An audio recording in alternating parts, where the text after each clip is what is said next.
Bueno, buenas tardes a todos. Bienvenidos a este webinar de Philips CASI. En el día de hoy vamos a hablar acerca de las tecnologías Philips para la reducción de dosis, ya sea de rayos X y de contraste en procedimientos cardiológicos. Nos Hola, ¿cómo acompaña, están?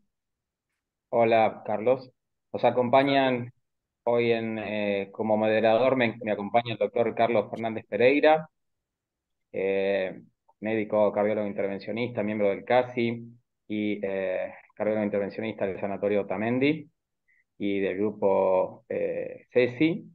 Tenemos la posibilidad de tener destacados presentadores.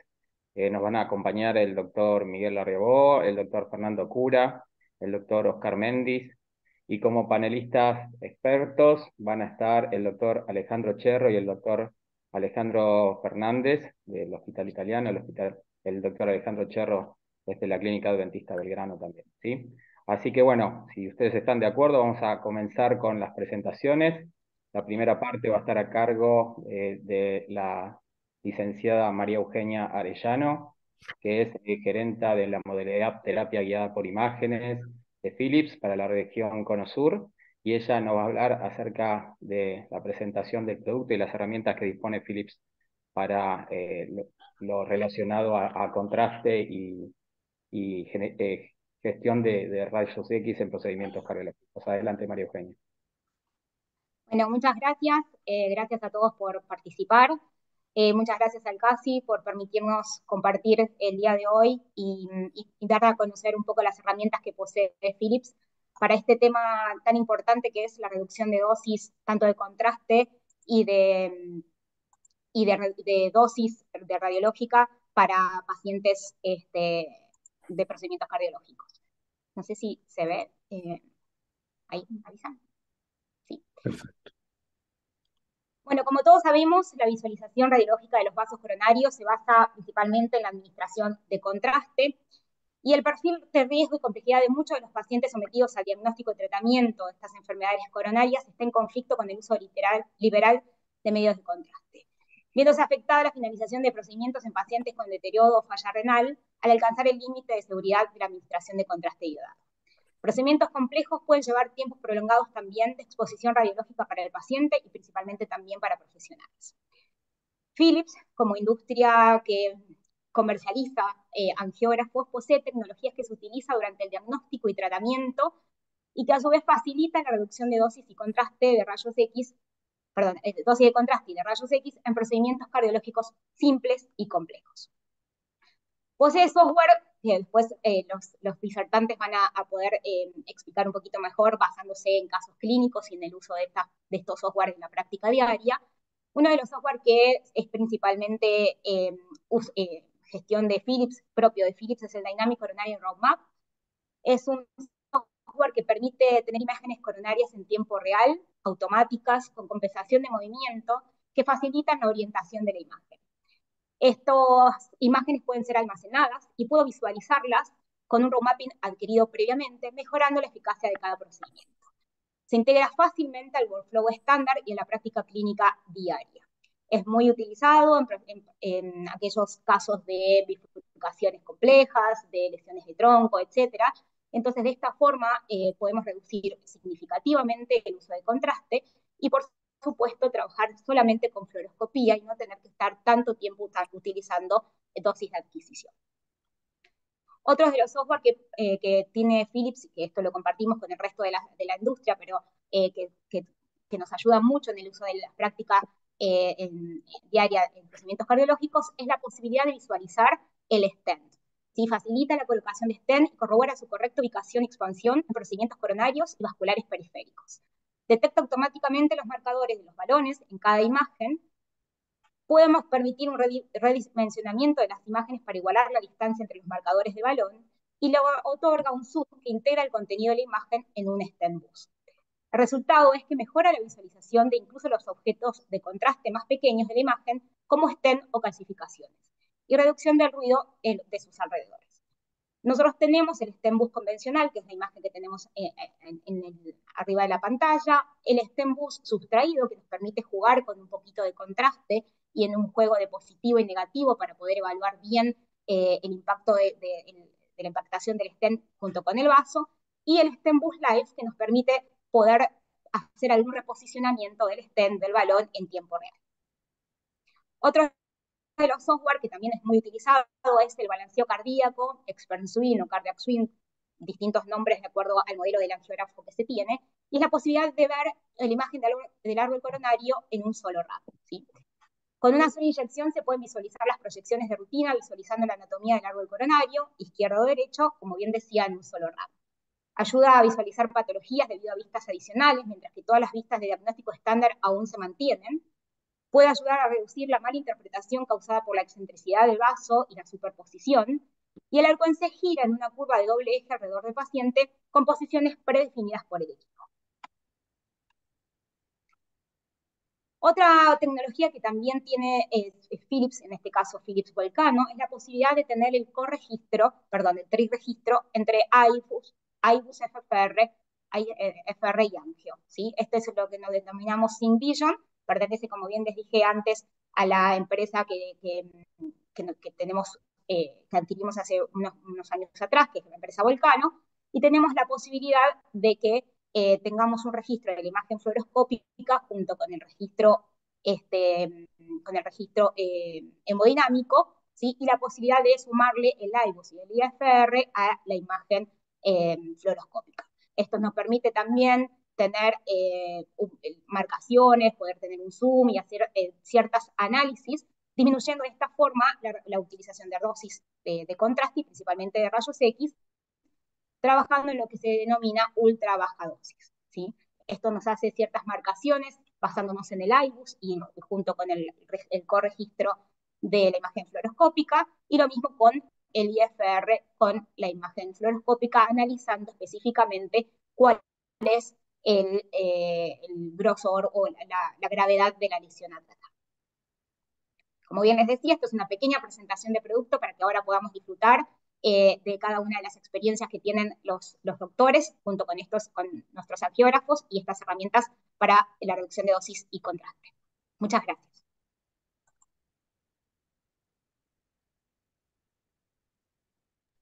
Bueno, excelente la presentación, María Eugenia. Bueno, todos conocemos la ductilidad y toda la potencialidad que tienen los equipos Philips.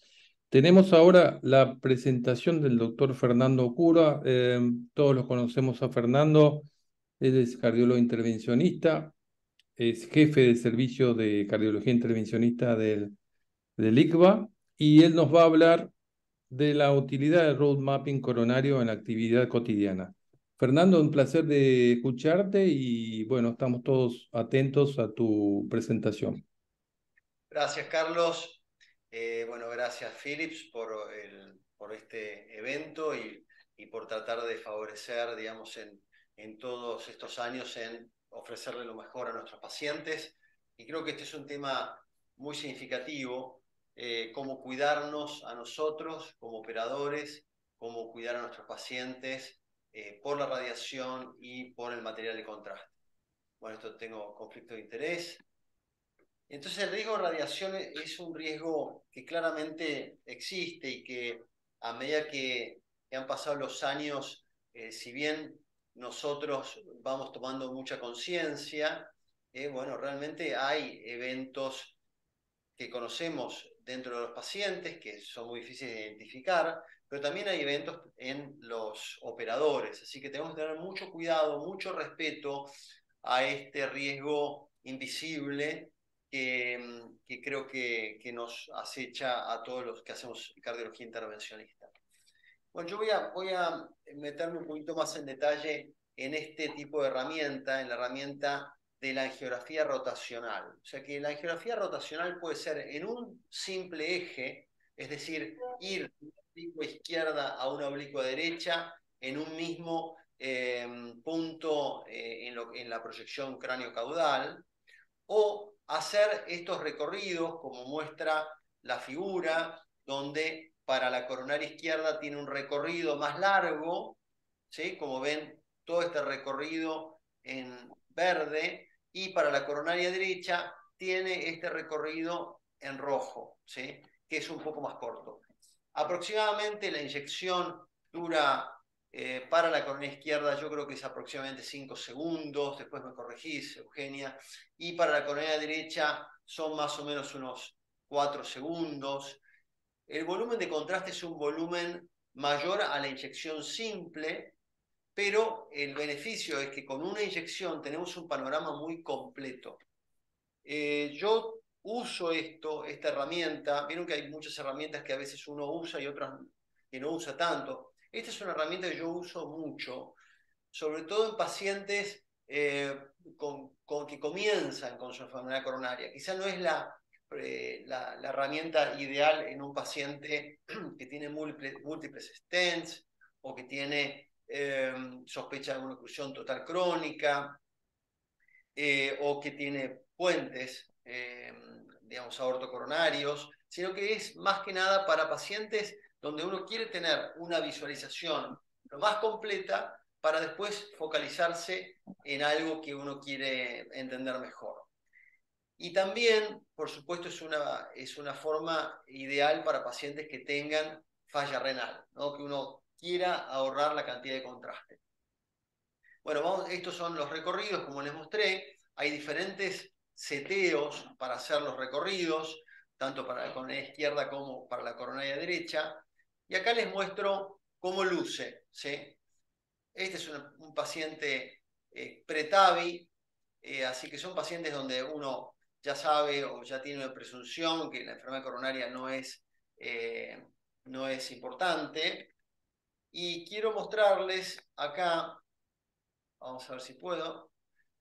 Fíjate que vos podés ir recorriendo, acá estamos en oblicua derecha, caudal, y vamos recorriendo grado a grado esta angiografía, y con una inyección, en este caso de 12 mililitros, en general son 12, 13, 14 mililitros según la capacitancia y el tamaño corporal y el tamaño de las coronarias del paciente, tenemos una información completa. Para pacientes con coronarias que no tienen enfermedad coronaria, esta inyección es suficiente.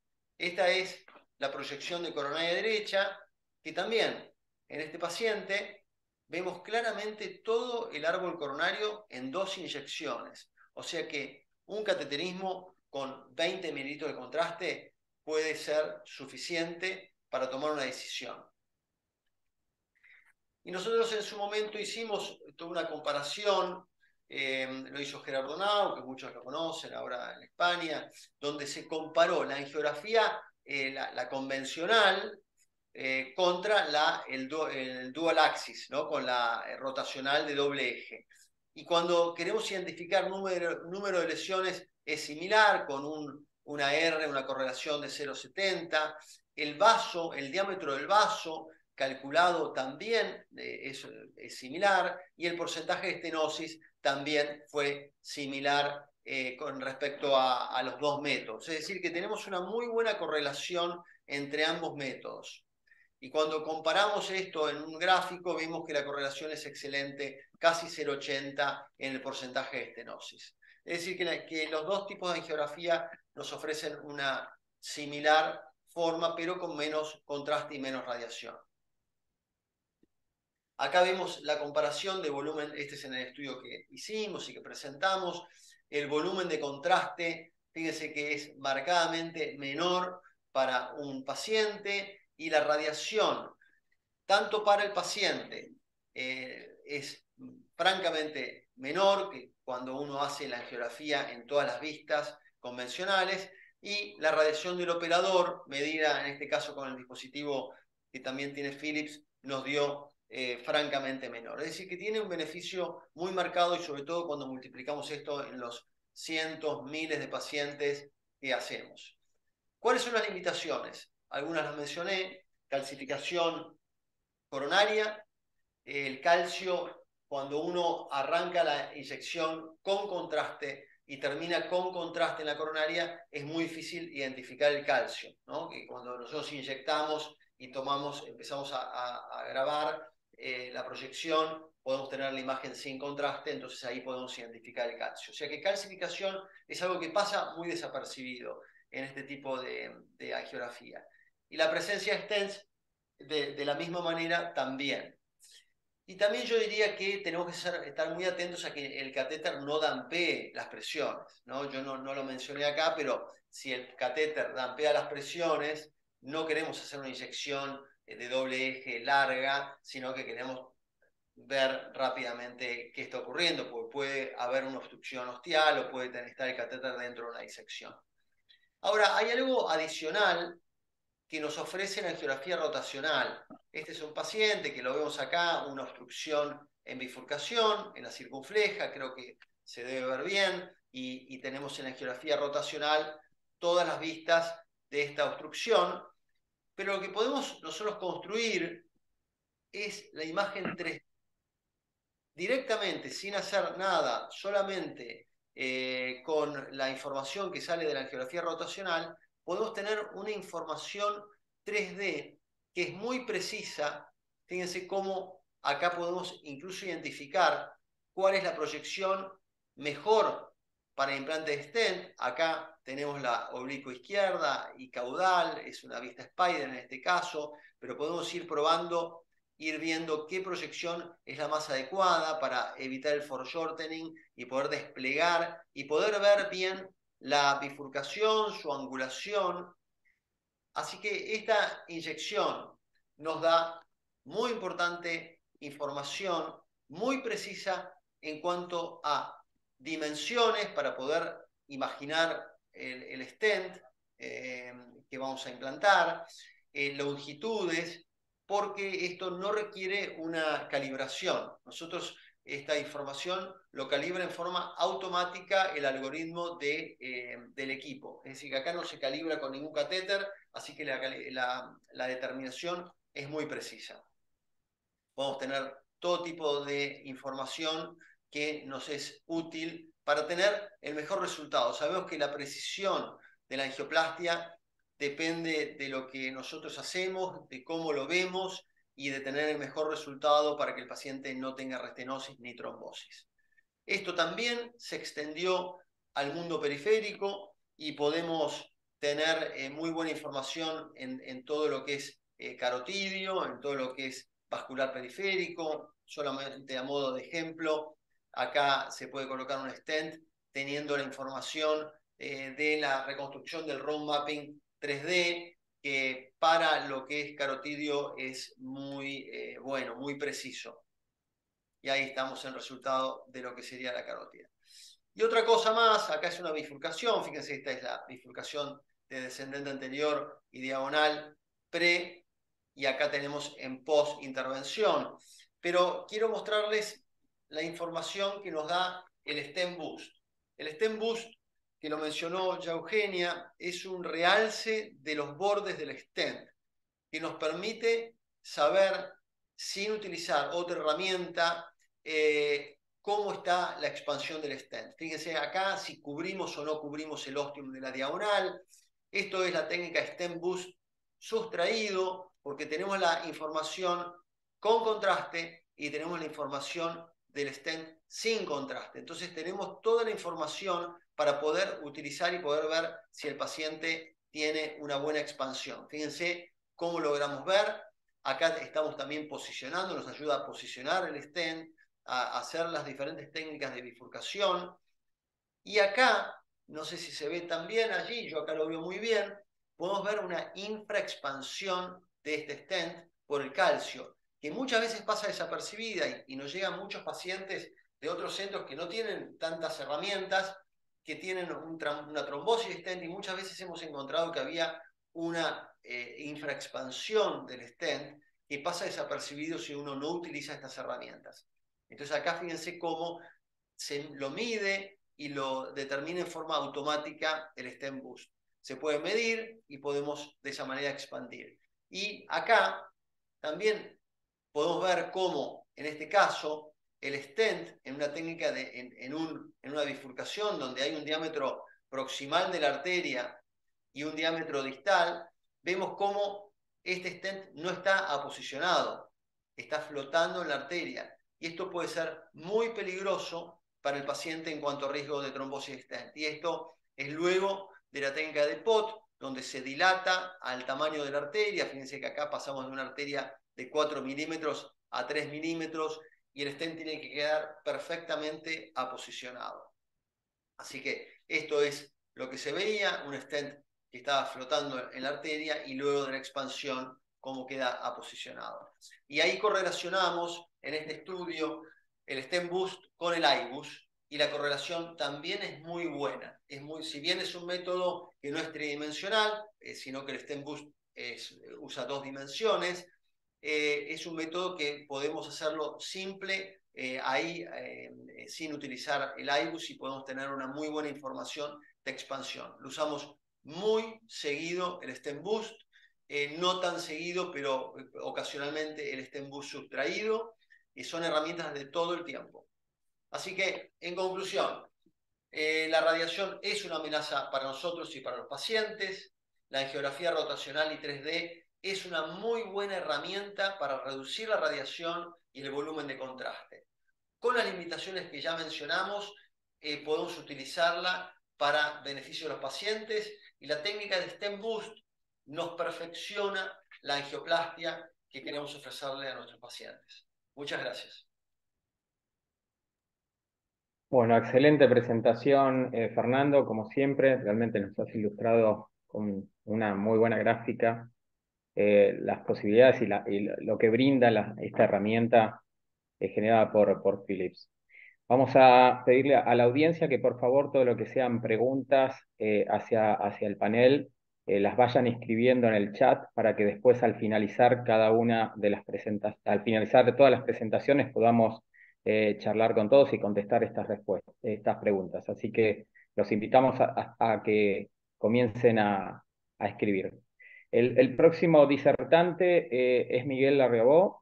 Miguel es cardiólogo intervencionista, prosecretario del CASI, es jefe del servicio de hemodinamia del Hospital Español de Mendoza y de los servicios de hemodinamia de los hospitales Santa Isabel de Hungría y Privado de Mendoza.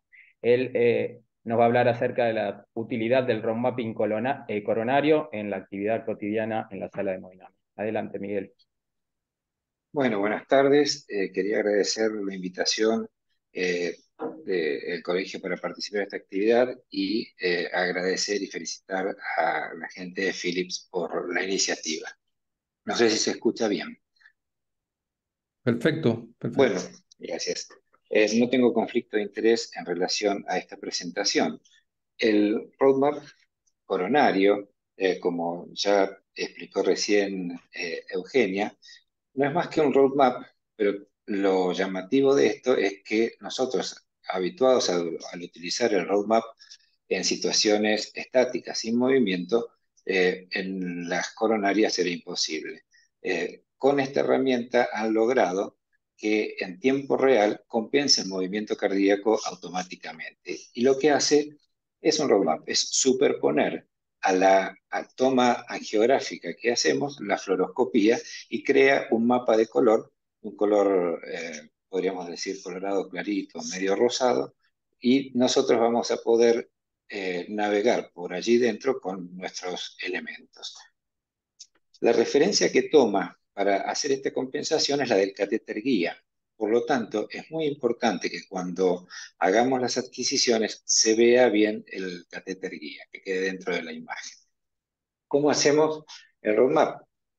Cada adquisición que vamos haciendo se transforma en la imagen de referencia. Entonces, una vez que ya la tomó, cada vez que hagamos fluoroscopía vamos a tener el roadmap. No requiere que se repita la adquisición si no hemos movido la mesa. Eso es muy importante y ya lo voy a repetir. Es decir, la imagen le tenemos que pedir al técnico que no siga la coronaria, sino que deje la mesa estática. Y si nosotros estamos, por ejemplo, en una proyección y queremos volver a otra proyección diferente para evaluar alguna rama o lo que fuere, se puede volver sin necesidad de hacer una nueva adquisición.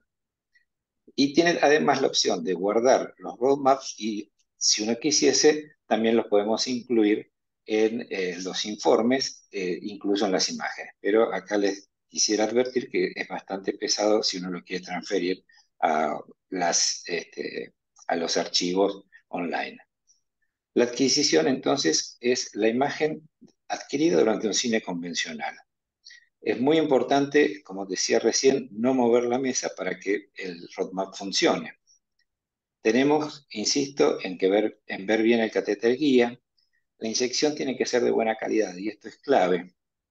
Tenemos que tratar de utilizar, para que funcione bien el roadmap, proyecciones que no tengan una gran variabilidad de movimiento. Por ejemplo, como conocemos la coronaria derecha en la oblicua derecha, que va prácticamente de un borde al otro de la imagen.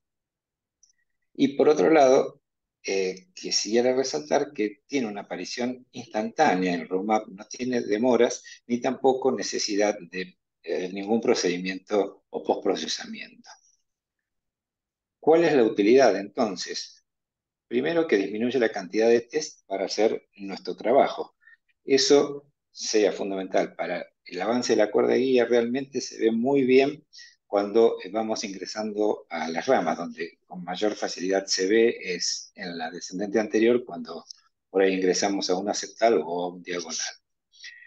Es su rendimiento mayor cuanto más complejo es el procedimiento, ya sea por complejidad de las lesiones o por múltiples vasos. Otra herramienta o otra utilidad, podríamos decir, es que cuando nosotros vamos avanzando la cuerda guía o la coronaria, sin necesidad de hacer un nuevo test, podemos estar midiendo y teniendo una idea de qué longitud vamos a necesitar cubrir en el segmento a tratar. Por otro lado, también sirve para posicionar balones y stents en el segmento a tratar sin necesidad de hacer nuevos tests angiográficos. Y por otro lado, permite en algunas ocasiones de tratamientos de bifurcaciones y se nos ocluye alguna rama que no esté protegida, podemos ver en el roadmap con la angiografía previa, antes que se ocluyese esa rama, podemos ver dónde está el origen de la rama y de ese modo poder cateterizarlo con mayor facilidad. Esto es un ejemplo de cómo en una lesión, en este caso de descendente anterior, podemos ir navegando con la cuerda. Acá vemos la porción radiopaca que efectivamente se ve así muy bien. Obviamente esto es una imagen estática. Y después podemos reposicionarla y avanzar nuestros elementos, sea balones o stents, y posicionarlo en el sitio adecuado del segmento a tratar y también evaluar dónde queremos ubicarlo respecto de las ramas. Otra utilidad es cuando tenemos lesiones suboclusivas, que cuando nosotros avanzamos los balones o los stents, estos resultan oclusivos y entonces no podemos ver bien la zona del landing zone distal. Y en este caso, el roadmap nos da esa utilidad adicional.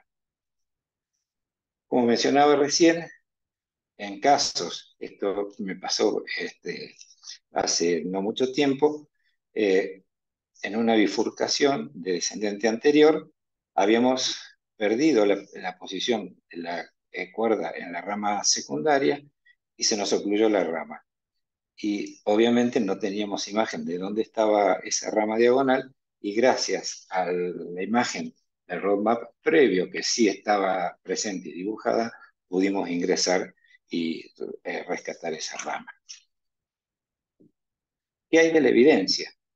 El doctor Javier Scanet recientemente, en el último PCR, presentó el estudio que se llamó DCR for Contrast Study, que fue un estudio prospectivo, randomizado, multicéntrico, que incluyó 350 pacientes para angioplastia convencional o guiada por el roadmap coronario.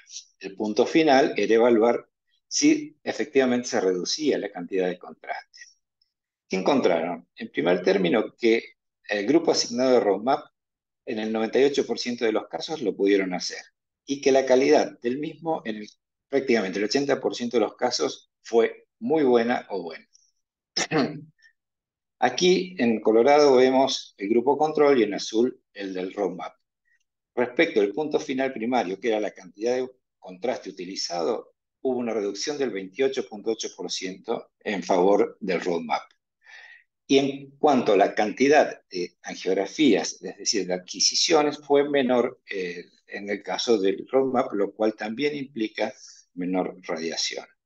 Cuando analizaron las lesiones coronarias según la complejidad de las mismas a partir del Syntax Score de cada vaso, y los dividieron en 3 tercilos, vieron que las lesiones más complejas, tanto las moderadas como las más severas, tuvieron un mayor beneficio en términos de reducción del volumen de contraste, no así las más sencillas. Por lo tanto, podemos decir que es una técnica fácil de implementar o una herramienta fácil de implementar en la práctica diaria, con una mínima curva de aprendizaje que no requiere realizar procedimientos o conexiones adicionales que alarguen o entorpezcan la rutina de trabajo. No tiene riesgos adicionales. Otras ventajas potenciales es, como mencionaba antes, identificar el ostium de las ramas ocluidas intraprocedimiento, el posicionamiento de los dispositivos cuando estos obstruyen la luz y no nos dejan evaluar bien la zona del landing distal, y por lo tanto el roadmap coronario dinámico es una herramienta útil que permite reducir la cantidad de contraste administrado durante las intervenciones coronarias percutáneas. Muchas gracias. Muy buena presentación, Miguel. Realmente esto me hace recordar del road mapping que utilizábamos tanto en casos periféricos y todo apunta a que la idea de reducir la radiación, el contraste, el volumen y por ende la cantidad de tiempo en el cual empleamos en cada paciente. Muy interesante esta aplicación de Philips.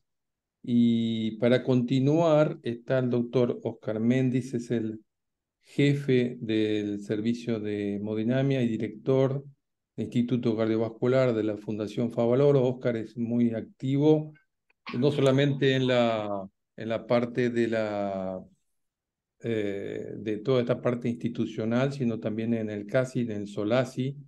Y bueno, ahora vamos a escuchar Sync Vision y además la introducción del FFR y su aplicación a través del equipo Philips.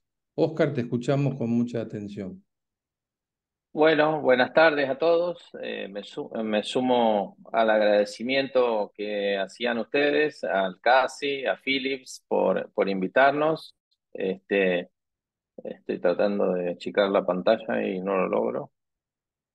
Bueno, un segundo. ¿Me están viendo bien ustedes? Perfecto. Sí, perfecto. Bueno, no sé por qué no puedo sacar las caras de ustedes. Bueno, un segundito. Perdón, voy a tratar de resumir en estos pocos minutos un poco cómo usamos el IFR, el Core Registration, como María Eugenia mencionaba, y el Sync Vision. La guía que usamos del equipo Vulcano es la Verrata, que nos permite medir la fisiología, que nos permite de alguna manera. ¿Cómo saco tengo las Nosotros, caras en la pantalla y no las puedo achicar? ¿Alguien que me ayude? te vemos perfecto, o sea, la Ah, presentación está perfecta, Oscar, la estás viendo Ah, vos ok, ahí. yo creí que estaba superpuesto. Ok, ok, ok. No, lo podés Eh, también hacerlo desaparecer, ahí, Oscar, tenés uno para ocultar el video en miniatura ahí o hacerlo desaparecer. Pero se está viendo muy bien, ¿eh? Se está viendo muy bien. ah, bueno, ok. No sé por qué diablos me parece eso. Así es como funciona el corregistro. Acá hay un video, o cómo usamos la IFR. Hay un videito corto hay mucha gente que nos está mirando, por ahí hay fellows que no están familiarizados con ello. Así es como lo preparamos, lo conectamos. Obviamente que eso tiene que estar estéril. Eh, Luego vamos a hacer el flash, cruzamos las lesiones. Es importante primero hacer una buena normalización. Es muy importante la posición del guía. Después lo voy a mencionar en el caso de las lesiones de tronco, que el guía no tiene que estar dentro del tronco de la coronaria izquierda.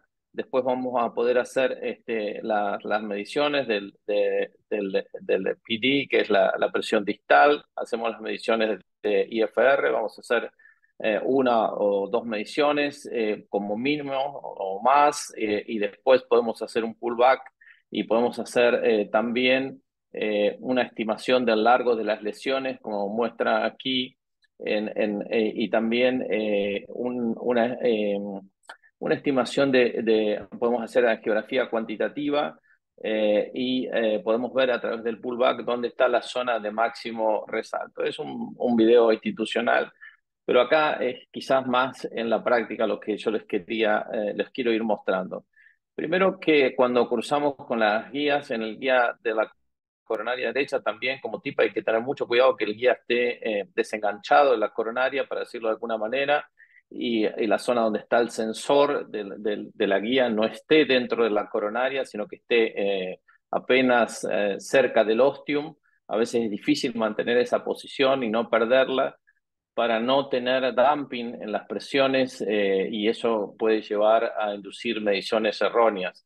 Recuerden que son valores numéricos y que nos llevan a tomar decisiones clínicas, por eso tampoco, esto se lo he escuchado mencionar algunos, no son test de embarazo, sí o no, hay que asociarlo a la clínica, a los que están viendo a la geografía, porque si es muy discordante con lo que ustedes están esperando, hay que interrogarlo quizás más veces antes de tomar una decisión clínica. Lo cierto es que cuando nos muestra el sistema toda esta línea de puntos, quiere decir que aquí es donde está el gran sobresalto, donde tenemos la obstrucción crítica que nos lleva a esa medición de IFR positivo, y que esta es otra situación donde tenemos varias zonas de sobresalto, algunas mayores y otras menores, pero que nos están transmitiendo una lesión difusa. Este es un ejemplo. Nosotros, o se toma como significativo cuando tenemos un IFR de 0.09. Tenemos que ver cuál es la lesión significativa, cuántos estén y cómo vamos a resolver el gradiente para estar seguro que vamos a tener un resultado fisiológico adecuado, porque eso tiene implicancias futuras. Aquí ustedes pueden ver en esta imagen, eh, no saben lo que me está molestando esto, que me quita media visión. Y lo logré porque tenía oculto un botón. Aquí ustedes pueden ver, tenemos una IFR positivo, esta es la zona de resalto, pero tenemos otro resalto importante aquí en la lesión ostial. Y cuando ustedes pueden ver, aquí uno puede ver en esta zona una implante virtual en este sector de estos 10 milímetros de lesión, y vamos a saber cómo nos va a ir impactando en el resultado fisiológico de ese procedimiento. Aquí hay otro caso, pero hecho en la, digamos, más real. Así es como se mide el largo del stent, y ahí es como nos va a impactar en el IFR estimado, de acuerdo si ponemos un stent que ocupe ese segmento del vaso, 1 o 2 stents. Entonces podemos hacer lo que les estaba mencionando, un implante virtual del stent. Pero vayamos a un caso más de la vida real, como mostraba Fernando recién, una descendente anterior, una lesión en la bifurcación que compromete una rama diagonal, luego hay una lesión intermedia, proximal.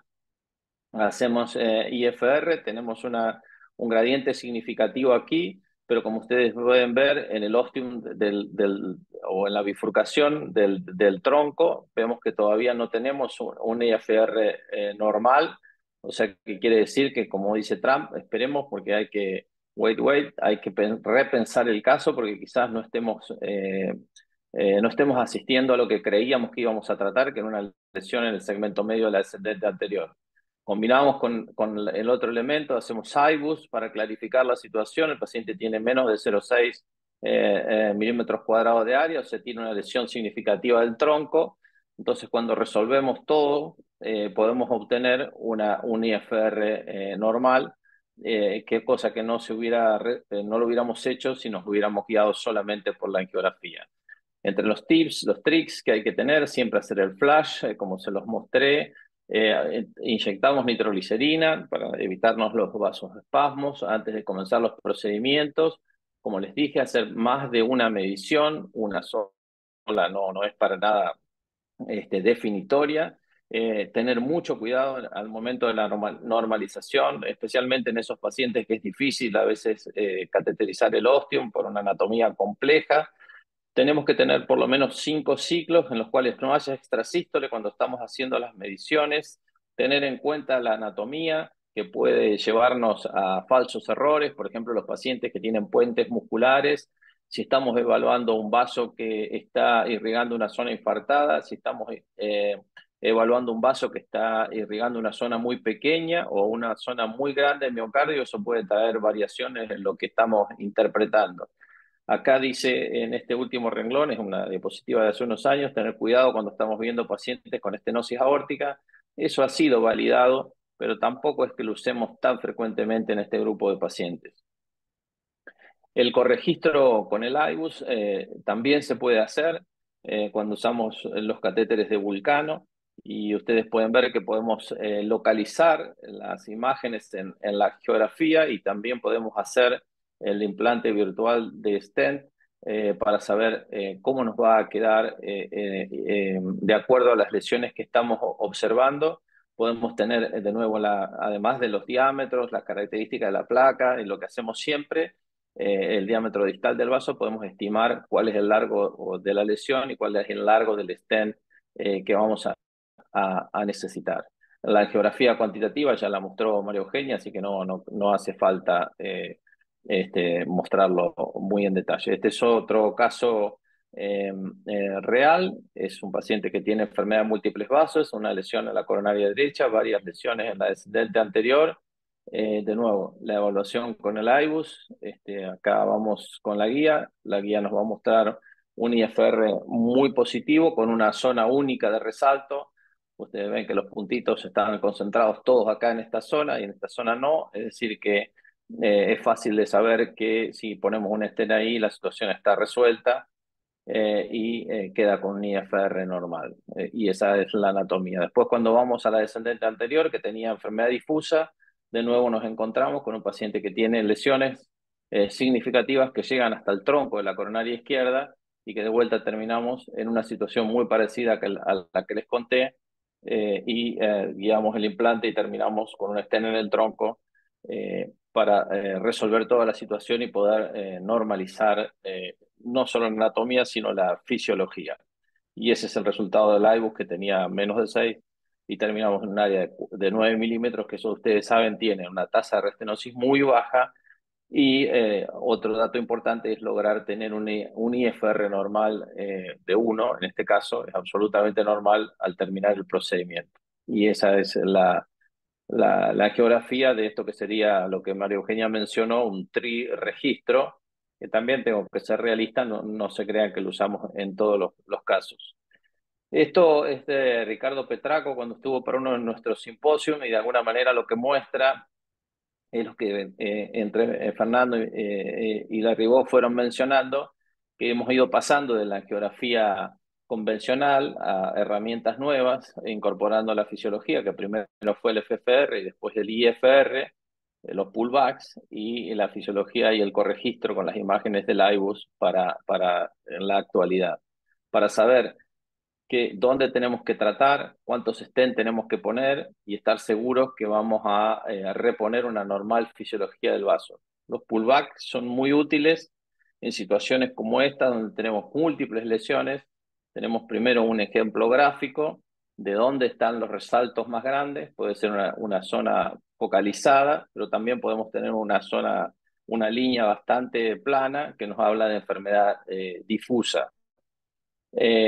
Esto es en una publicación muy reciente, donde nos muestra de nuevo cómo hacemos una simulación funcional de la angioplastía, haciendo el pullback, estimando el stent que le vamos a poner y estimando cómo nos va a quedar la fisiología luego de poner uno o más stents, si se acuerdan, si logramos el resultado adecuado. Para ponerlo en contexto de la clínica, esto nos ha permitido reestratificar los pacientes, el syntax funcional ustedes lo conocen, y eso ha modificado un poco la práctica. Sabemos que es seguro diferir las lesiones que no se tratan y disminuye el riesgo de las intervenciones, sobre todo en los pacientes de enfermedades múltiples vasos. Y para tener una idea global, en esta publicación que ya tiene varios años, cuando hacemos una estimación de cómo se modifican los tratamientos en general, de lo que pensábamos a priori, ya sea médico, angioplastia o cirugía, ustedes fíjense que el promedio es de 40%, pero tanto para la angioplastia o la cirugía, la estrategia inicial se suele cambiar mucho cuando aplicamos la fisiología en este registro francés, que ya tiene algunos años, pero una publicación más reciente del 21 muestra que aproximadamente 1 o 2 tercios después de que hacemos la angioplastia no tienen un resultado subóptimo, no tienen un resultado óptimo por fisiología y esos pacientes tienen peor pronóstico y debemos tratar de corregirlos. Esto es una demostración lineal de cómo los puntos finales primarios de mortalidad y de reintervenciones tienen que ver en los pacientes en los que hemos guiado con fisiología y en los que los hemos guiado solo por angiografía. Por otro lado, un consenso bastante reciente de la Sociedad Europea nos guía de cómo interpretar cuando tenemos resultados subóptimos, si agregamos la metodología del IBUS, cuáles son todas las causas, no las voy a listar a todas, ustedes lo pueden buscar, es una publicación reciente de Eurointervention del 2023, por qué podemos llegar a tener una fisiología no normal después de implantar un stent, donde obviamente está la subexpansión, pero también la presencia de trombos, disecciones o lesiones distales. Y nos guía también cómo guiarnos usando la fisiología y el IBUS para lograr de nuevo una anatomía óptima y una fisiología óptima después del procedimiento. Si ustedes se acuerdan, el estudio de órbita fue negativo, pero el 30% de los pacientes tenían una fisiología que no mostraba isquemia. Y más aún, después de la angioplastia, un grupo importante tenían fisiología que dejaban isquemia. O sea, abrimos el paraguas cuando no llovía y cuando llovía todavía nos quedaron paraguas que no estaban abiertos. Así que eso puede explicar por qué algunos resultados clínicos no fueron los que esperábamos antes de diseñar ese tipo de estudios. Así que bueno, este es un apretado resumen de ambas cosas, de más o menos cómo los usamos y cómo los interpretamos. Muchas gracias. Bueno, excelente presentación, Oscar. Realmente todas fueron de muy buena calidad. Creo que hay mucho por charlar. Realmente siempre Philips se ha caracterizado por ser un precursor en la creación y en la puesta en marcha de de todas estas herramientas que nos dan, que son muy útiles en la sala y como bien han dicho, nos permiten ahorrar radiación, ahorrar contraste en pos de cuidar un poco más a nuestros pacientes. Y realmente hoy en día estamos disponiendo de información que hace mucho tiempo no teníamos, que nos permiten, como recién ha mostrado Oscar, tomar decisiones en tiempo real que antes eran impensadas. Así que realmente estamos asistiendo a un gran cambio en nuestra especialidad. Bueno, yo le voy a dar la entrada a nuestro panel de expertos. Nos acompaña el doctor Alejandro Cherro, que ya todos ustedes conocen, es cardiólogo intervencionista, es miembro del CASI y director de la carrera de médico especialista en hemodinamia de la UBA y el Colegio Argentino de Cardiólogos Intervencionistas. Y también está el doctor Alejandro Fernández, es subjefe del servicio de hemodinamia del Hospital Italiano de Buenos Aires, es también el director de la unidad docente hospitalaria de la carrera de médico especialista de la UBA en el Hospital Italiano de Buenos Aires. Así que, bueno, tienen ambos la posibilidad de poder generar algún tipo de pregunta hacia los expositores o hacer algún tipo de comentario. Los escuchamos. Si me permitís, puedo contestar 2 preguntas del chat. Una es, si tenías esta sístole cuando hacemos IFR, si había que repetir la mención, la respuesta es fácil, es sí.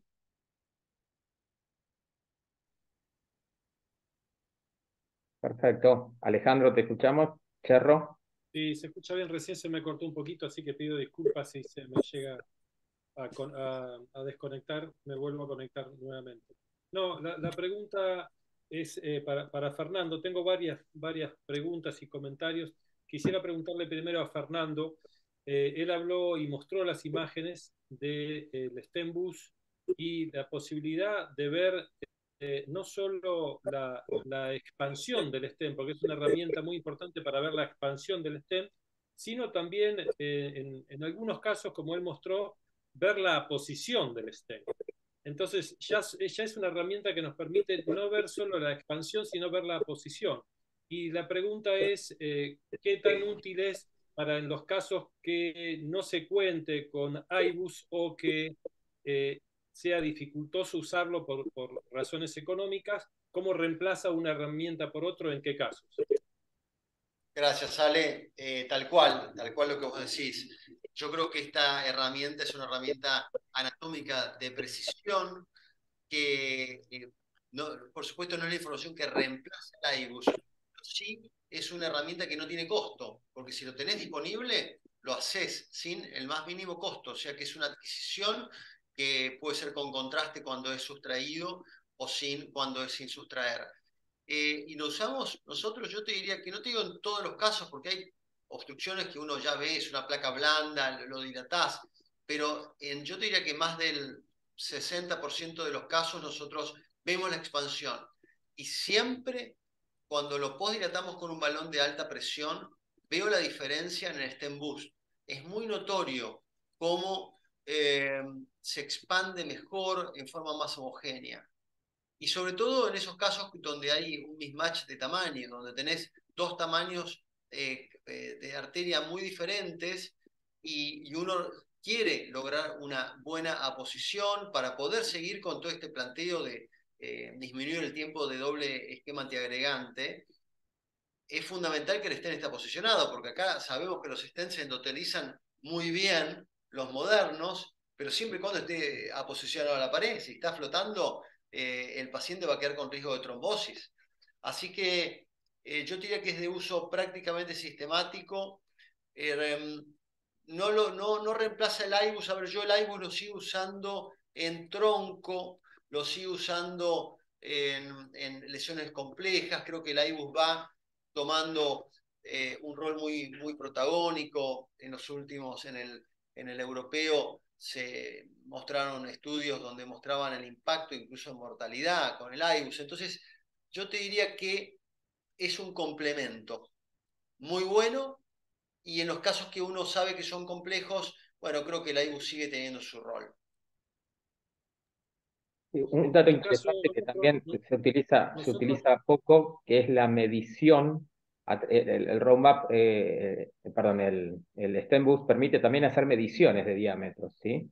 Esto es interesante porque se puede hacer una correlación, obviamente no es la medición de un área, pero en cierta manera si uno tiene un buen diámetro de referencia, también puede utilizar la medición a través del stem boost y eso correlacionarlo con el diámetro de referencia y realmente uno está más seguro si está realmente aposicionado. En el caso de que, por ejemplo, no tenga el stem sustraído, el stem boost sustraído, ¿no? Así que es otro elemento también tener en cuenta. Es una herramienta que realmente la tenemos disponible y yo creo que hay una subutilización de la misma. Creo que hoy deberíamos prácticamente sistematizar el uso de la misma cuando se termina una angioplastia coronaria.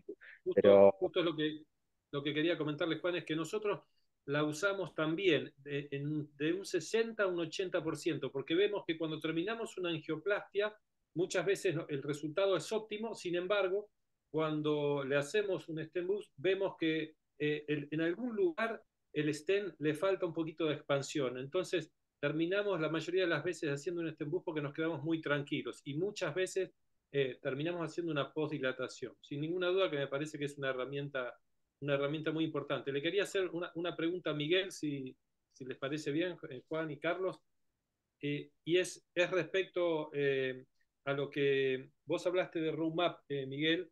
Nosotros también contamos con esa tecnología y el otro día se hizo un taller de bifurcaciones en el colegio, un muy lindo taller, y una de las técnicas que se usa habitualmente es dejar la cuerda en la rama secundaria para guiarse, como dijo Juan, y si se tapa, no solo por un tema anatómico para evitar que se tapa, sino que si se tapa realmente tener una guía para poder cruzarla. Y la pregunta mía es, si vos crees que usar el roadmap coronario nos puede llegar hasta cambiar la técnica, porque como vos mostraste el roadmap, cuando se tapa la arteria, lo que podemos hacer y hacer la angioplastia con roadmap coronario, seguimos viendo la rama. Entonces, en pacientes que quizás tengamos una cuerda hidrofílica, quizás el operador, como a mí, me da cierta temor dejar una cuerda y expandir un stent, si bien es una técnica totalmente usada y que no tiene ninguna complicación. Alguna vez se me ha trabado alguna cuerda. Entonces la pregunta es, ¿vos crees que el roadmap, no solo reduciendo la dosis de contraste, no solo reduciendo las proyecciones, sino que puede llegar también a influirnos en la técnica de la angioplastia, como en estos casos? Eh, sí, gracias, Ale. Bueno, tal cual. Yo les comentaba, está un poco por encima, un único caso que tuvimos, que era una bifurcación compleja porque era una restenosis, al final de una restenosis intraestent que salía la bifurcación, parte del ostium de esa diagonal estaba comprometida por la proliferación. La verdad que lo encaramos con dos cuerdas, una en el vaso principal y otra en la diagonal, y no sé qué hice, pero yo fui el que no le echo la culpa al staff junior, sino que fui yo que no sé qué diablos hice, que perdí la posición de la diagonal. Y la diagonal empezó a perder flujo, no podíamos entrar, se terminó ocluyendo. Y poniéndolo en Spider con el roadmap, pudimos entrar. O sea que creo que es una alternativa. No sé si por ahí para modificar tanto el tema de no poner cuerdas, quizás, y más ahora en estas épocas difíciles de insumos, se podría tomar así, salvo que uno vea que es una arteria de muy difícil acceso, la rama secundaria, pero creo que sí. Y si me permiten, quería Creo comentar que respecto del... Sí, perdón. no, Eh, resaltar lo que vos dijiste, que hay que elegir una proyección que no tenga mucho movimiento. Me parece que ese es el claro, secreto para que tenga una buena definición el roadmap, ¿no? tal cual. Sobre todo en estos casos. Y sí, sí, tal cual. La coronaria derecha en las oblicuas hacia izquierda se ve muy bien. La descendente anterior en las oblicuas derechas con no muchos grados y con axialización craneal también se ve muy bien. Eh, lo que quería comentar, si me permiten, respecto del stent boost, es que a mí también me gusta usarlo en las lesiones que uno ve que hay calcio, a la hora cuando uno va inflando el balón, mucho más si usamos IBL, hacer con el balón inflado un stent boost te permite ver cómo se comporta el balón, que no siempre con una adquisición geográfica lo ves con tanta definición. Y en ese sentido le quería hacer una pregunta a María Eugenia, si en cuanto a la dosis del Stenbus, porque por ahí uno va haciendo cosas y va haciendo más Stenbus y por ahí no hiciste un solo Stenbus en un paciente, sino que en un paciente le hiciste tres Stenbus. ¿Estamos dando mucha dosis? Doctor, no está trabajando, el Stembus no trabaja con alta dosis, trabaja con baja dosis y dura 6 segundos. Entonces, la verdad que no es, si nos ponemos a hacer la contabilización, y si muchos pueden verlo incluso en el reporte de dosis que después el equipo puede dar posterior a cada estudio, no es alta la dosis porque trabaja ya, como le dije, en baja dosis, al igual que un cine. Entonces, si yo doy varias veces cine para poder visualizar mejor el stent porque necesito tener mejor visualización, es la misma que yo haría si hago un stent boost. Ese es un dato interesante porque Philips tiene esa limitante de tiempo. Sin embargo, otros sistemas de realces de stents no lo tienen, ¿sí? Y habitualmente conllevan mucho más radiación, pero Philips en ese sentido limita la dosis a tiempo. Y algo que también sugerimos siempre, incluso para poder visualizar mejor, porque muchas veces, como hablaban recién, tenían 2 o 3 cuerdas y hay una competencia entre las cuerdas y los marcadores del stent, es que, por supuesto, se pueda colimar lo máximo posible. Entonces, no solo estamos trabajando con baja dosis por trabajar como una dosis en cine normal, sino que también estamos trabajando con una colimación más casi donde están los marcadores del stent bien específicos. Entonces, la verdad que entre la colimación y la baja dosis es casi menor. Un comentario que me gustaría hacer es, volviendo al tema del roadmap, que yo la verdad que no tengo hechos tantos, ¿no? Como para dar una gran casuística, pero lo que sí me ha parecido es que es muy bueno cuando vos querés navegar y esquivar las ramas secundarias, ¿no es cierto? Ahora, a la hora de cruzar lesiones complejas, no mirar el roadmap. O sea, a llegar hasta la lesión, sí, por ahí con el roadmap, pero volver a la fluoroscopía, nuestra querida fluoroscopía de siempre, para negociar la obstrucción, porque si no, por ahí uno se esfuerza además en un lugar equivocado. ¿No? Pues, está la tentación de ver y aprender. Miguel, porque está bueno aclarar que el movimiento de la cuerda, cuando uno quiere cruzar una lesión compleja, la precisión de ver con fluoroscopía el movimiento de la cuerda, es como que el road mapping puede tapar esa visualización, ¿sí? No más que estoy reforzando Absolutamente. lo que estás diciendo, porque a mí me pasa lo mismo. Yo la uso más que nada cuando es una lesión no crítica y un gran recorrido, ¿sí? Entonces como que eso me evita entrar en las ramas, pero a la hora de negociar, ahí querés ver cómo se comporta la cuerda y eso no se ve bien con el road mapping. Algo bueno que tienen para justamente corroborar esto que están diciendo es que el road mapping está en otro monitor aparte del monitor en vivo. Entonces, si tenemos monitores, por ejemplo, los monitores de 58 pulgadas, donde podemos subdividir la imagen y la queremos sacar de nuestra visión, la podemos sacar tranquilamente porque no está en el mismo monitor del vivo, sino que está en un monitor por separado. Entonces, quizás eso también ayuda a no visualizarlo constantemente.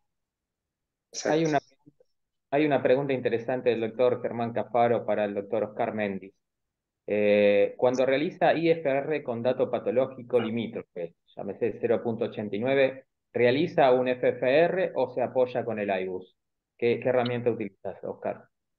No, si es coincidente con lo que estamos esperando, te diría que no, que lo tomamos como válido y sobre todo si lo repetimos y es consistente, digamos. Lo repetís varias veces y te sigue dando lo mismo, lo tomamos. Si te diría tener 0,89 de algo totalmente inesperado, bueno, podemos hacer algunas veces, pero no es tan frecuente que hagamos FPR, por ahí hacemos IBUS directamente. Pero es difícil Oscar, combinar todas las tecnologías, sí. una pregunta. ¿Vos crees que el IFFR reemplaza prácticamente al FFR? Y la segunda pregunta es, ¿el QFR va a reemplazar a los dos anteriores? Eh, yo creo que IFR, por lo menos en la práctica nuestra, lo ha reemplazado por completo. No recuerdo cuánto hace que no hacemos un FFR, debo tener guardado un caso por ahí, pero es un caso anecdótico, que es un poco este caso que me estaban preguntando. Teníamos algo ahí que no, era al revés. Nosotros esperábamos encontrar algo y nos daba 0,90, una cosa así, y quisimos FFR y nos terminó dando positivo. Eh, yo te diría, para ser corto, que sí, que eso lo ha reemplazado y yo creo que el QFR necesita todavía un periodo de validación. Todos los software no son los mismos, pero me parece que es un poco el camino hacia el futuro, que por tecnología no invasiva tengamos esas mediciones y que podamos planear un procedimiento de manera diferente a lo que lo estamos haciendo hoy. Yo creo que sí. Y un detalle añadido a IFR, FFR, hay mediciones discordantes. De hecho, nosotros publicamos o en realidad publicó Thomas, un autor, ¿cómo se llama? Checoslovaco, que hizo un registro multicéntrico que nosotros participamos y hay un 15-20% de discordancias entre IFR y FFR que hay que muchas veces descifrarlos para interpretarlos, para dónde inclinar la balanza. Porque vuelvo al primer comentario, no son test de embarazo, sí o no. Eso se lo escuché decir, no sé si a Javier Escané o quién, alguien que tiene mucha experiencia, para que si las cosas no coinciden con lo que uno espera o es totalmente descabellado lo que estás viendo, tratar de reinterpretarlo. Una cosa que para agregar es como, esto me hace acordar también a cuando tomamos como referencia un valor de corte de 4 milímetros para un área en el IBUS, ¿no? En una arteria. Son parámetros que son aplicados a poblaciones grandes, o sea que tenemos que nosotros tener el juicio clínico, la sintomatología del paciente, los estudios previos, para poder utilizar una información que es complementaria, no es algo matemático de verdad absoluta. Yo creo que complementa la información clínica y nos ayuda en algunos casos que tenemos dudas a tomar decisiones. Pero no lo tomaría como algo categórico, un número o un área o un porcentaje de estenosis, porque la variación fisiológica de cada paciente, el grado de hipertrofia, la posición, el segmento donde está la obstrucción y la arteria en cuestión implican un montón de cosas relacionadas al comportamiento hemodinámico de dicha obstrucción. Sí, totalmente de acuerdo. Y de hecho lo mencioné un poco apurado, pero lo mencioné. El territorio irrigado es muy importante. Hagamos un ejemplo para que entendamos lo que estamos diciendo. Tenemos una oclusión total de la coronaria derecha y tenemos una lesión intermedia en la descendente anterior. Le hacemos IFR y nos da 0,89, 0,88. Y entonces decimos, ese paciente tiene una lesión severa y lo tenemos que mandar a operar. Y resulta que si a ese paciente nosotros le logramos abrir la coronaria derecha y le repetimos el IFR para decidir qué stent le vamos a poner en la descendente anterior, resulta que ahora no tiene lesión significativa a la descendente anterior. O sea, es un reflejo muy claro de cuánto influye en ese valor numérico que Fernando hace referencia el territorio irrigado, o si el territorio irrigado está infartado, que no tiene vasomoción el lecho distal, ¿no? Por otro lado, también, por contrapartida, uno a veces le cuesta creer algunos valores. Hay una, digamos, obviamente que no lo voy a decir, pero una persona pública que cada vez que lo veo en televisión, que tenía una lesión, un síntoma atípico, una tomografía con una lesión muy importante por tomografía en la descendente anterior proximal y medio, era para, no sé, 38 milímetros de stent, y que el IFR terminó dando negativo. En la geografía era entre moderada a más. Y la verdad que nos temblaba el pulso dejarlo así. Y la verdad es que lo dejamos así. Y lleva 5 años por lo menos y totalmente asintomático. Lo que quiero decir es, eh, funciona en los pacientes crónicos, que eso también es una cosa muy importante. Esto es para evaluar pacientes crónicos. No se les ocurre evaluar una lesión de un síndrome coronario agudo, que es otra cosa, que la tenemos que interpretar con otra tecnología, que tenemos que interpretar cuán vulnerable es esa placa, ¿no? El estudio Prospect, el OCT y toda esa historia, para saber si estas lesiones merecen ser tratadas o no. No es en el caso de las lesiones del infarto, cuando evaluamos múltiples vasos, estamos evaluando las lesiones que se supone no son culpables del infarto. Eso también creo que es importante. Toda la data médica soportando las decisiones se hicieron en pacientes estables, no en anginas inestables. Bueno, podemos, atentos a todos estos comentarios, quería también aprovechar al doctor Alejandro Fernández, si quería comentarnos algo. Alejandro, vos que tenés mucha experiencia de OCT, imágenes intracardíacas, y combinar estas imágenes con la parte de lo que estamos viendo. Sí, mira, antes un par de comentarios sobre las herramientas específicas. Una con respecto a lo que hablaban de STEMBus, una utilidad que por ahí, para mencionar utilidad adicional, y linkeándolo un poco con lo que hablaba Alejandro Cherro de las bifurcaciones, hay ciertas técnicas de bifurcación para las cuales hoy el usar herramientas de realce de stent, yo lo calificaría como casi fundamental o mandatorio. Una de ellas es la técnica de TAP, que a mi juicio es la que prefiero como bailout cuando necesito poner un segundo stent y elegí ir con técnica provisional. Me parece que para posicionar bien un stent con técnica de TAP, lo ideal es es utilizar una herramienta de realce de stent, es usar STEMBus y poder determinar qué tan protruido está el stent para hacer un tap correcto. Eso como comentario.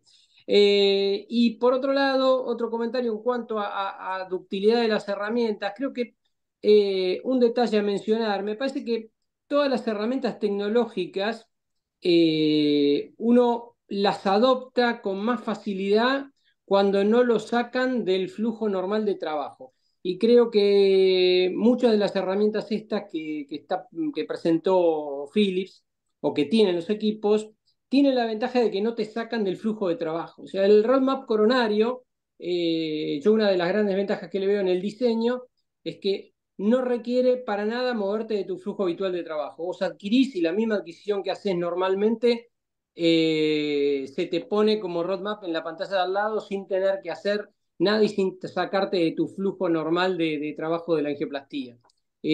Con el STEMBus pasa lo mismo, no necesitas mucho seteo ni nada por el estilo. Es apretar un icono y adquirir con el mismo detalle que adquirís. No te saca de tu flujo de trabajo y creo que eso lleva a una mejor adopción. Cuando se incorporan herramientas que te sacan mucho de tu trabajo habitual, es raro que las vayamos a adoptar como herramientas habituales. Ok, bueno. Hay una pregunta del doctor José Lazarte para Oscar Mendy. Pide tips, catéteres, frenchaje de estos catéteres para valoración funcional de las lesiones ostiales. Y si tiene algún beneficio utilizar la técnica de Cepalo-Wire. No, la verdad que lo que tratamos de hacer es de dejar el, eh, el catéter guía a medio centímetro, 3, 4 milímetros fuera, con el cuerpo de la parte floppy de la guía dentro del ostium de la coronaria izquierda o de la coronaria derecha, lo que sea, y dejando el traductor asomado en ese espacio que queda entre el ostium y la guía. A veces se podría usar, en algunos casos, una segunda guía para estabilizar una posición si no logran mantener el catéter en ese lugar, pero lo que sí es mandatorio es eso, ¿no? Que esté ahí. Y la otra cosa que también es muy importante, porque a veces hacemos test y nos olvidamos de hacer flash al catéter guía antes de hacer, ¿cómo se llama? La, el chequeo de la... sí, exactamente. Las mediciones de presión, ya sea para eh, en el seteo previo o en la medición posterior. O sea, haces un test, tenés que acordarte de hacer el flash completo.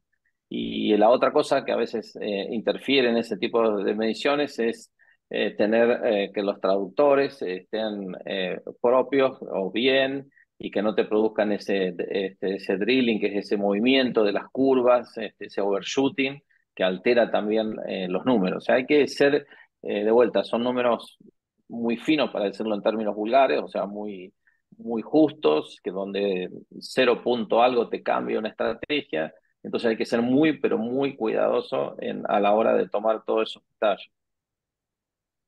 Sí, y si me permitís, atendiendo a que en la audiencia hay probablemente fellows, otro detalle a tener en cuenta es, primero, acordarse de retirar el introductor de cuerda de la llave estática en I, y la otra, que la llave no pierda, sea porque o no cerramos bien si esa rosca, o porque quizás por algún uso asiduo no sea totalmente hermética. Te diría que el introductor de la guía es el error bastante más, quizás el más frecuente, digamos, porque uno está maniobrando la guía y en general tenés el introductor puesto ahí. Es muy, pero muy importante lo que acaba de decir. Hay otra técnica respecto a lo que decía Alejandro Fernández, era el tema del Stem Boost Live, ¿no? El Stem Boost Live es una técnica parecida, nos da la información del realce, pero para posicionar un stent y poder moverlo en tiempo real e ir todo el tiempo adquiriendo el Stem Boost, yo lo encuentro muy útil a la hora de poner un segundo stent en una bifurcación. Así que nomás que es otra herramienta muy parecida, solo que se hace con la adquisición. Acá hay otra pregunta más que la estaba tratando de leer. Al momento también de hacer de la medición post procedimiento hay que estar muy seguro que el catéter guía, digamos, así como hicimos la ecualización fuera del ostium, que no esté metido en el ostium, porque a veces en un tronco chico o en un ostium de coronaria o que no queda muy coaxial o que tiene algo de lesión o que el vaso es fino, también vamos a tener una medición errónea. Así que todos esos detalles hay que mirarlos. Acá hay una pregunta quizás un poco técnica, María Eugenia, con respecto a la utilización en casos pediátricos, ¿sí? Si la frecuencia cardíaca alta es un impedimento para su uso y si vos le ves alguna utilidad, si hay algún diámetro máximo para road mapping coronario. En este caso, obviamente es coronario, pero se puede utilizar para otros vasos. Sí, igual para los otros vasos, normalmente que no sean de corazón, utilizamos el road mapping o convencional, o si hicimos una angiografía 3D, en 3D, usamos, como bien mostró hoy el doctor Cura, el 3D road mapping, que es muy fácil de utilizar, da una información excelente, e incluso no solo la reconstrucción en 3 dimensiones, sino también tomográfica. Como bien dijeron hace un rato, sí, la frecuencia cardíaca a veces es un inconveniente, hay que tener muy en cuenta el comienzo de la inyección y la finalización de la misma para que pueda compensar el equipo, pero si la frecuencia es muy alta es muy probable que no lo pueda compensar. Entonces, la verdad que cuando ese paciente es pediátrico quizás no es tanta la utilización. Eh, y como bien decíamos, podemos utilizar algunas otras técnicas como eso, o por ejemplo, existe un software para ciertas patologías pediátricas que es la función de la tomografía, una angiotomografía con los rayos X para hacer ciertas patologías un poco más de coartación, etcétera. Entonces podemos utilizar esa con la fluoroscopía, así que lo podemos usar como mapping también. Bien, perfecto. Perdón, aprovechando un poco hablando de mapping coronario, había una de las preguntas que nombraba el tema de cuál es la curva de aprendizaje del mapping coronario. La curva del aprendizaje, como lo dijo bien el doctor Largó, es extremadamente simple, ¿sí? Solamente hay que tener en cuenta los puntos, los ítems que nombró muy bien el doctor, que es que se tenga el catéter a la vista en la imagen, se trate de no ver, en realidad es imposible mover la mesa, y por lo menos mínimo 3 latidos cardíacos que dure la inyección. Ya con esos puntos básicos ya se mantiene. Y como bien también decían todos, la verdad que justo cada uno de los doctores vino en los comentarios exclusivos muy justos y muy precisos para estas herramientas, es que no necesitamos ni activar absolutamente ningún protocolo. O sea, directamente ya con el protocolo normal de trabajo de los 15 cuadros por segundo, 7,5 normales de cardiología, automáticamente el mapping coronario. Cumplimos con esos 3 ítems básicos que dimos de no mover la mesa, de inyección, etcétera. Automáticamente en el monitor donde va a estar reflejado el mapping coronario ya se genera el mapa. Y después cuando demos fluoroscopía automáticamente vamos a visualizar la superposición con la fluoroscopía.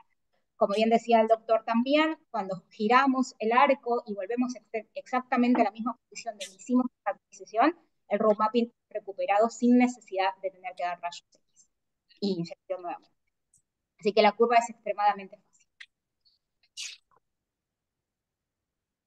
Bueno, ¿alguna otra pregunta?